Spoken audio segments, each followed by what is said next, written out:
Hello. Only me? To be honest, I really just wanted to bring it back to basics with you guys today. Most of my edits are like a million miles an hour and there's loads of things happening all at once. But I just want to bring it back to reality with you guys and show you guys what it's like making a painting in my studio. This is like a normal day. Really, this video is for those of you with an attention span, which I know isn't many. So those that really want to delve into my full process, every spray, dab, brushstroke, bit of sticky, you want to see it all. So if that's not you, you can skip this video and check out one of my shorts. Just hit the like button on the way out. Today's custom painting is for Mitchell, and Mitchell got married recently. Look, I'm putting it right here. Magic. And this place that I'm putting right here is very special to him and his wife. So I'm going to kind of reimagine that scene in my own spray paint art style and then whack a silhouette of Mitchell and his wife on there at the end. That's it, so let's get it.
Wow.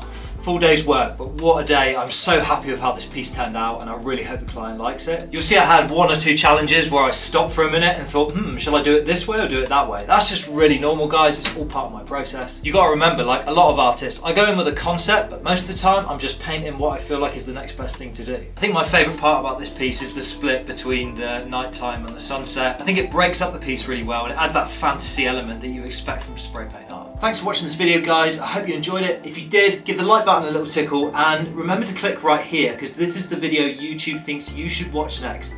And I wouldn't get on YouTube's bad side if I were you.